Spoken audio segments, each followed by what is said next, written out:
listen, we're lost. We We're lost. Oh my God. We better give up, and let's focus on hopefully somebody recognizing we're lost, because we left a trip itinerary back at home. Of course. And we told people. And we told people where we were going. We've just really gotten turned around here, and we're gonna hunker down, because it could be up to 72 hours before somebody even gets a plan together to come rescue us. So we're prepared, and we're gonna make it happen. So our first smoke signal is we're just finding an evergreen tree, and we're gonna build a fire underneath, so that when it lights, it's gonna light the tree on fire. For this purpose, it's a smaller tree, but in a survival situation, you could definitely pick a bigger tree, and we've limbed off some, and we're gonna make this a nice thick branches in there, so that it can be seen from above and light up. I've already started building my base down here with small tinder.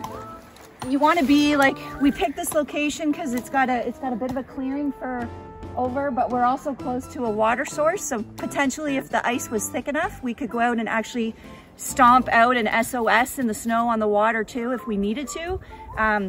The ice is not thick enough, so now we need to pivot and think about our smoke signals and how we're going to do that. So this is our standalone, and you know, it's tied here off in a triangle, and we're going to build our fire up here, so that depending where you are, if you're in swampy area, we got a lot of snow, you want to keep it dry and off the ground. We've trimmed all the legs so that if we have to run out in the dark, if we hear aircraft, we're not tripping and bumping into stuff. And then what Lynn is doing is we're actually creating an upside down tree. This is fir, and she's flipping the boughs around to create almost like shingles. And we're gonna build it straight down to protect our fire so that it stays dry from the weather. And we have witch's broom here, which we're gonna put in here and put all our tinder, so this should go up really quickly. To just have one campfire isn't enough, because people would just think you're out camping. That's not a sign of distress. It has to be 3 of something. Our campfire that's going to be burning a while, we used a base of logs because we're surrounded by a lot of snow and we want to keep it dry. So we just put these down first, and then we're going to build our campfire on top of that. Okay, so we've started our campfire because our other signals are good to go, and your campfire is also considered a signal. So what Lynn is doing is she's putting boughs in piles that are all facing in one direction, so it's a really easy grab, that if an aircraft goes over top, that we can just throw these on really easy and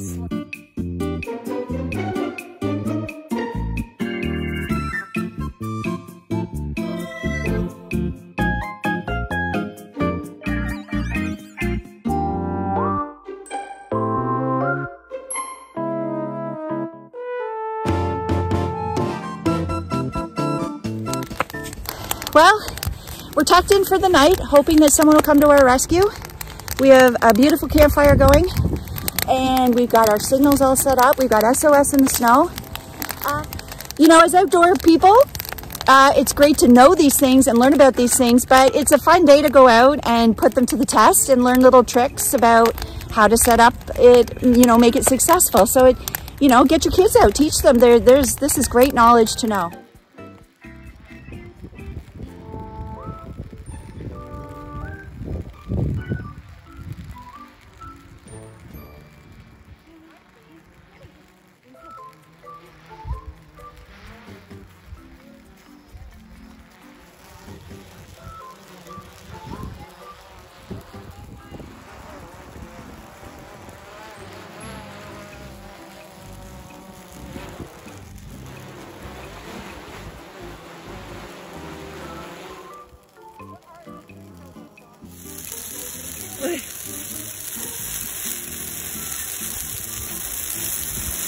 Here's a fire.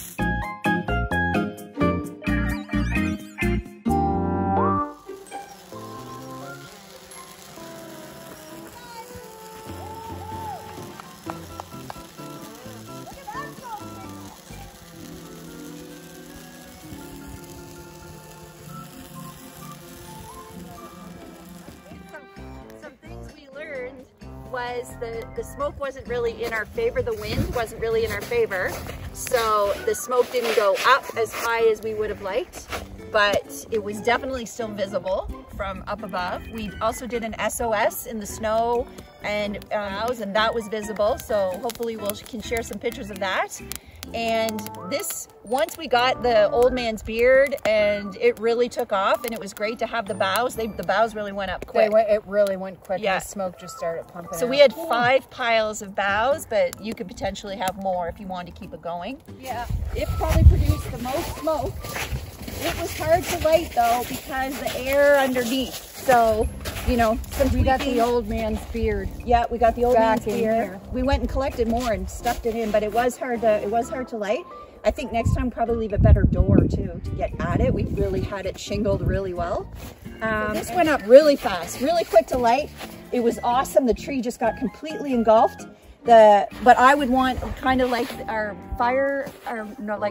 camping fire. I'd want extra boughs here to keep feeding it going. because with nothing here, then it goes out. So then you've lost a signal. But regardless, it was an awesome experience, and you know, taking your family out. It's a great family day. It's fun to do, and potentially it should take most of the day to do this upright. And it's a lot harder than what you think it is. It is a lot harder, and you know, you're burning calories, and you can get physically tired. So if you're in a real lost situation, you've got that playing against you in terms of your mental state. So yeah, big learning curve. It worked out well.